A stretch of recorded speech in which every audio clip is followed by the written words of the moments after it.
ಮಾಜಿ ಸಚಿವರು, ಹಿರಿಯರು, ನಮ್ಮ ಪಕ್ಷದ ಮುಖಂಡರು, ನಾಯಕರಾಗಿರ್ತಕ್ಕಂಥ ವೀರಕುಮಾರ್ ಪಾಟೀಲ್ ಸಾಹೇಬ್ರವ್ರೆ, ಸ್ನೇಹಿತರು, ಯುವ ನಾಯಕರಾಗಿರ್ತಕ್ಕಂಥ ರಾಹುಲ್ ಜಾರಕಿಹೊಳಿ ಅವರೇ, ನಮ್ಮ ಪಕ್ಷದ ಮುಖಂಡರ ಅಧ್ಯಕ್ಷರಾಗಿರ್ತಕ್ಕಂಥ ಚಿಂಗ್ಳೆ ಸಾಹೇಬ್ರವ್ರೆ, ಉತ್ತಮ್ ಪಾಟೀಲ್ ಅವರೇ, ನಿಂಬಾಳ್ಕರ್ ಅವರೇ, ನಲ್ವಾಡೆ ಅವರೇ, ಸುಪ್ರಿಯಾ ಪಾಟೀಲ್ ಅವರೇ, ಇರ್ಫಾನ್ ಅವರೇ, ನಿಂಬಾಳ್ಕರ್ ಅವರೇ, ಮಾನೆ ಅವರೇ, ಯಾದವ್ ಸಾಹೇಬ್ರೆ, ವೇದಿಕೆ ಮೇಲೆ ಆಸೀನರಾಗಿರ್ತಕ್ಕಂಥ ನಮ್ಮ ಸಮಾಜದ ಎಲ್ಲ ಗಣ್ಯಮಾನ್ಯರೇ, ಇಲ್ಲಿ ಸೇರಿರ್ತಕ್ಕಂಥ ಆತ್ಮೀಯ ಹಿರಿಯರು, ಅಕ್ಕ ತಂಗಿಯರು, ಅಣ್ಣ ತಮ್ಮಂದಿರ, ಸ್ನೇಹಿತ ಮಿತ್ರರು ಹಾಗೂ ಪತ್ರಿಕಾ ಹಾಗೂ ಮಾಧ್ಯಮ ಸ್ನೇಹಿತರೆ, ಪ್ರಪ್ರಥಮದಲ್ಲಿ ನಾನು ವೈಯಕ್ತಿಕವಾಗಿ ವಿಶೇಷವಾಗಿ ಈ ಹುಕ್ಕೇರಿಯ ನಮ್ಮ ವಿಶೇಷವಾಗಿ ಪ್ರಕಾಶ್ ಹುಕ್ಕೇರಿ ಸಾಹೇಬರು ಹಾಗೂ ಗಣೇಶ್ ಹುಕ್ಕೇರಿ ಸಾಹೇಬರು ಕಳೆದ 40 ವರ್ಷದಿಂದ ಇರ್ತಕ್ಕಂಥ ಒಂದು ಕೂಗು, ನಮ್ಮ ಸಮಾಜದ ಕೂಗು, ಛತ್ರಪತಿ ಶಿವಾಜಿ ಮಹಾರಾಜರ ಸ್ಟ್ಯಾಚ್ಯೂ ಆಗ್ಬೇಕಂತ ಹೇಳಿ ನಮ್ಮ ಕೂಗಿತ್ತು. ನಮ್ಮ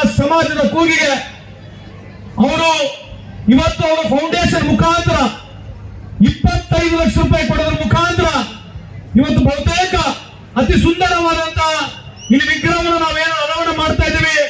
ಅದಕ್ಕೆ ಕಾರಣೀಭೂತರಾಗಿರ್ತಕ್ಕಂಥ ಗಣೇಶ್ ಹುಕ್ಕೇರಿ ಅವರಿಗೂ ಪ್ರಕಾಶ್ ಹುಕ್ಕೇರಿ ಸಾಹೇಬರಿಗೆ ತಮ್ಮೆಲ್ಲರ ಪರವಾಗಿ, ಸಮಾಜದ ಪರವಾಗಿ, ನನ್ನ ವೈಯಕ್ತಿಕ ಪರವಾಗಿ ಅವರಿಗೆ ಅಭಿನಂದನೆ ಸಲ್ಲಿಸಲಿಕ್ಕೆ ಇಚ್ಛೆ ಬಯಸ್ತೇನೆ. ಇವತ್ತು ಹುಕ್ಕೇರಿ ಸಾಹೇಬ್ರ ಬಗ್ಗೆ ನಾನು ಇಲ್ಲಿ ಮಾತನಾಡಕ್ ಬಂದೆ. ಕಳೆದ 40 ವರ್ಷದ ಇತಿಹಾಸವನ್ನು ತೆಗೆದು ನೋಡಿದ ಇತಿಹಾಸ ಪುಟದಲ್ಲಿ ಓದ್ತಕ್ಕಂಥ ಒಬ್ಬ ನಾಯಕ ಇವತ್ತು ದುಃಖ ಇದೆ ನನಗೆ. ಈ ರಾಜ್ಯದ ಮುಖ್ಯಮಂತ್ರಿ ಆಗ್ತಕ್ಕಂಥ ಸಮರ್ಪಕ ನಾಯಕತ್ವ ಇರ್ತಕ್ಕಂಥ ಕೂಡ ನಾವು ಪ್ರಕಾಶ್ ಹುಕ್ಕೇರಿ ಸಾಹೇಬ್ರಂತ ಈ ಸಂದರ್ಭಕ್ಕೆ ಕೇಳಲಿಕ್ಕೆ ಇಚ್ಛೆ ಬಯಸ್ತೇನೆ. ನಾನು 40 ವರ್ಷದ ರಾಜಕೀಯ ಉದ್ದಗಲಕ್ಕೂ ಒಬ್ಬ ಮನುಷ್ಯ ಟೇಬಲ್ ಇಂದ ಟೇಬಲ್ ಹೋಗಿ 75 ವಯಸ್ಸಾಗಿದ್ರು ಕೂಡ ಇವತ್ತು ಕರ್ನಾಟಕ ರಾಜ್ಯದಲ್ಲಿ ಯಾವುದೇ ಒಬ್ಬ ನಾಯಕ ಟೇಬಲ್ ಟು ಟೇಬಲ್ ಹೋಗಿ ಕೆಲಸ ಮಾಡ್ತಕ್ಕಂಥ ಯಾರೇ ಇದ್ರೆ ಅದು ಹೆಮ್ಮೆಯಿಂದ ನಮ್ಮ ಪ್ರಕಾಶ್ ಹುಕ್ಕೇರಿ ಸಾಹೇಬ್ರಂತ ಈ ಸಂದರ್ಭಕ್ಕೆ ಕೇಳಲಿಕ್ಕೆ ಇಚ್ಛೆ ಬಯಸ್ತೇನೆ. ಅದೇ ಹಾದಿಯಲ್ಲಿ ಇವತ್ತು ಗಣೇಶ್ ಹುಕ್ಕೇರಿ ಅವರು ಕೂಡ ಅದೇ ಹಾದಿಯಲ್ಲಿ ಕೆಲಸ ಮಾಡ್ತಾ ಇದ್ದಾರೆ. ಇವತ್ತು ನಾನು ಬಂದಿರತಕ್ಕಂಥ ವಿಶೇಷವಾದಂತ ಕಾರ್ಯಕ್ರಮ, ನನಗೆ ಇಲ್ಲಿ ಆಹ್ವಾನ ಮಾಡಿ ಇಂಥ ಒಂದು ಕಾರ್ಯಕ್ರಮಕ್ಕೆ ನನಗೆ ಕರೆಸಿಕೊಂಡು ತಮ್ಮೆಲ್ಲ ಭೇಟಿಯಾಗಲಿಕ್ಕೆ ಅವಕಾಶವನ್ನು ತಪ್ಪಿಸಿಕೊಟ್ಟಿರ್ತಕ್ಕಂಥ ಇಲ್ಲಿರ್ತಕ್ಕಂಥ ಎಲ್ಲ ನಮ್ಮ ಸಮಾಜದ ಮುಖಂಡರಿಗೆ ಹಾಗೂ ವಿಶೇಷವಾಗಿ ಮತ್ತೊಮ್ಮೆ ನಮ್ಮ ಇಬ್ಬರು ನಾಯಕರುಗಳಾಗಿರ್ತಕ್ಕಂಥ ಪ್ರಕಾಶ್ ಹುಕ್ಕೇರಿ ಸಾಹೇಬರು, ವೀರಕುಮಾರ್ ಪಾಟೀಲ್ ಸಾಹೇಬರು ಹಾಗೂ ನಮ್ಮ ಗಣೇಶ್ ಹುಕ್ಕೇರಿ ಅವರು ನನಗೆ ಕರೆಸಿ ಸನ್ಮಾನ ಮಾಡಿದಕ್ಕೆ ನನ್ನ ವೈಯಕ್ತಿಕ ಪರವಾಗಿ ನಿಮಗೆ ಸದಾ ಆಭಾರಿಯಾಗಿರ್ತಂತ ಈ ಸಂದರ್ಭಕ್ಕೆ ಕೇಳಲಿಕ್ಕೆ ಇಚ್ಛೆ ಬಯಸ್ತೇನೆ. ಇವತ್ತು ನಮ್ಮ ಸೋದರಿ ಆಗಿರ್ತಕ್ಕಂಥ ಸುಪ್ರಿಯಾ ಒಂದು ಭಾಷಣ ಕೇಳಿ, सुप्रिया देसाई भाषण ಮಾಡಿದ್ರು. त्यांनी खरंच लई छान बोलले. शिवराजांचा ते जन्म कसं होतं, जिजामातेचं काय कॉन्ट्रीब्युशन आहे, त्यांचा टाइम जास्त नव्हतं, मला पण टाइम जास्त नाही, मी पण जास्त बोलायला जात नाही. हे हिस्ट्री एक्सेप्ट ठेवा.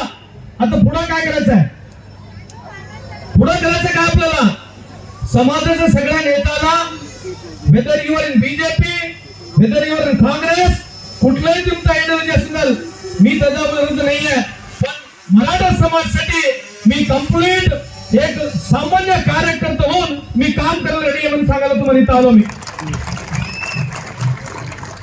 ಇವತ್ತು ನಾವು ಸಮಾಜನ ಮುಂದೆ ಹೋಗಬೇಕಾಗಿದೆ. ಶೈಕ್ಷಣಿಕವಾಗಿ ಹಿಂದೆ ಇರ್ತಕ್ಕಂಥ ಸಮಾಜ, ಆರ್ಥಿಕವಾಗಿ ಇರ್ತಕ್ಕಂಥ ಹಿಂದೆ ಸಮಾಜ, ರಾಜಕೀಯವಾಗಿ ಹಿಂದೆ ಇರ್ತಕ್ಕಂಥ ಸಮಾಜ. ನಾನು ಇನ್ನೊಂದ್ಸರಿ ಬಂದಾಗ ಮಾತನಾಡ್ತೀನಿ. ಆದ್ರೆ ಇವತ್ತು ವಿಶೇಷವಾಗಿ ಛತ್ರಪತಿ ಶಿವಾಜಿ ಮಹಾರಾಜರನ್ನ ನಾಳೆ ಜಯಂತಿ ಇದೆ, ಜಯಂತಿ ಕೂಡ ಆಚರಣೆ ಮಾಡ್ತಾ ಇದ್ದೀವಿ. ಇವತ್ತು ಛತ್ರಪತಿ ಮಹಾರಾಜರ ಆದರ್ಶಗಳು ನಮಗಿದ್ದಾವೆ.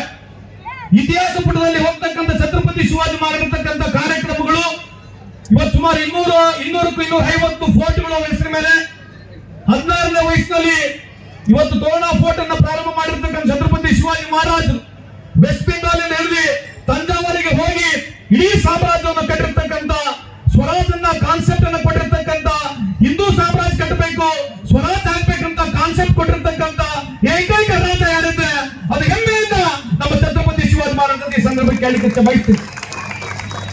ಆದ್ರೆ ಇತಿಹಾಸವನ್ನು ಸರಿ ಓದ್ಕೋಬೇಕು. ಛತ್ರಪತಿ ಶಿವಾಜಿ ಮಹಾರಾಜರು ಕೇವಲ ಮರಾಠ ಸಮಾಜ ಮಾತ್ರ ರಾಜ ಇರಲಿಲ್ಲ, ಎಲ್ಲ 18 ಸಮಾಜದ ಬೇರೆ ಬೇರೆ ಸಮಾಜದ ಎಲ್ಲ ಮುಖಂಡರನ್ನ, ಎಲ್ಲ ಜಾತಿ ವರ್ಗದ ಜನವನ್ನು ತಗೊಂಡು ಅವರು ಸಾಮ್ರಾಜ್ಯವನ್ನು ಕಟ್ಟಿದರು. ಅದರಲ್ಲಿ ವಿಶೇಷವಾಗಿ ಛತ್ರಪತಿ ಶಿವರಾಜರವರ ಸೈನ್ಯದಲ್ಲಿ ಸುಮಾರು 60,000ಕ್ಕೂ ಹೆಚ್ಚು ಮುಸಲ್ಮಾನರು ಕೂಡ ಇದ್ದರು. ನಮ್ಮಲ್ಲೆಲ್ಲರೂ ದಯಮಾಡಿ ಛತ್ರಪತಿ ಶಿವಾಜಿ ಮಹಾರಾಜರನ್ನ ಮುಸ್ಲಿಂ ವಿರೋಧಿ ಅಂತ ಹೇಳಿ ಈ ತರ ಭಾಷಣೆಯಲ್ಲಿ ಕೊಡಕ್ ಹೋಗ್ಬೇಡಿ. ಛತ್ರಪತಿ ಶಿವಾಜಿ ಮಹಾರಾಜರು ಕೇವಲ ಮರಾಠ ಸಮಾಜ ಮಾತ್ರ ಸೀಮಿತ ಅಲ್ಲ. ಬಸವಣ್ಣವರು ಕೂಡ ಏನೋ ಬರ ಲಿಂಗಾಯತರಿಗಷ್ಟೇ ಸೀಮಿತ ಅಲ್ಲ. ಡಾಕ್ಟರ್ ಬಾಬಾ ಸಾಹೇಬ್ ಅಂಬೇಡ್ಕರ್ ಅವರು, ಬುದ್ಧ ಅವರು ಕೇವಲ ಎಸ್.ಸಿ. ಜನಾಂಗಕ್ಕೆ ಮಾತ್ರ ಸೀಮಿತ ಅಲ್ಲ. ಯಾಕೆ ಹೇಳ್ತಾ ಇದೀನಿ ಈ ಮಾತು ಅಂತಂದ್ರೆ, ಇವತ್ತಿರ್ತಕ್ಕಂಥ ಯುವ ನಮ್ದು ಏನ್ ದೇಶ ಇದೆ, ದಯಮಾಡಿ ಇತಿಹಾಸವನ್ನು ಓದ್ಕೋಬೇಕು. ಇವತ್ತು ಏನು ಛತ್ರಪತಿ ಶಿವಾಜಿ ಮಹಾರಾಜರ ಬಗ್ಗೆ ನಮ್ಮ ಸಮಾಜ ಮಾತನಾಡ್ತದೆ. ಇವತ್ತು ವಿಶೇಷವಾಗಿ ಗಾಯಕ್ವಾಡ್ ಮಹಾರಾಜರ ಬಗ್ಗೆ ಮಾತನಾಡ್ಬೇಕು. ಎಲ್ಲರಿಗೂ ನಿಜವಾಗಿ ವಿಶೇಷವಾಗಿ ಈ ದೇಶದಲ್ಲಿ ಮೊದಲನೇ ಯಾವ ರಾಜ ಈ ದೇಶದಲ್ಲಿ ರಿಸರ್ವೇಶನ್ ತಂದಿದ್ರೆ ಯಾವ ಮಹಾರಾಜರದು?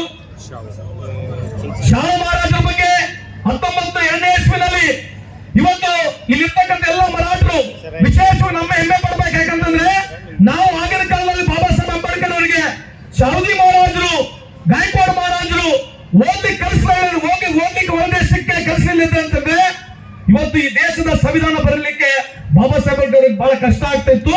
ಇವತ್ತು ಬಾಬಾ ಸಾಹೇಬ್ ಅಂಬೇಡ್ಕರ್ ಸಂವಿಧಾನವನ್ನು ಬರೆದಿದ್ರೆ ಇದರಲ್ಲಿ ಸಿಂಗಪಾಲು ಮರಾಠ ಸಮಾಜದ ಕೊಡುಗೆ ಅಂತ ಈ ಸಂದರ್ಭಕ್ಕೆ ಕೇಳಲಿಕ್ಕೆ ಬಯಸ್ತೇನೆ. ನಿಮಗೆ ಇತಿಹಾಸವನ್ನು ಸರಿ ಹೇಳ್ಬೇಕು.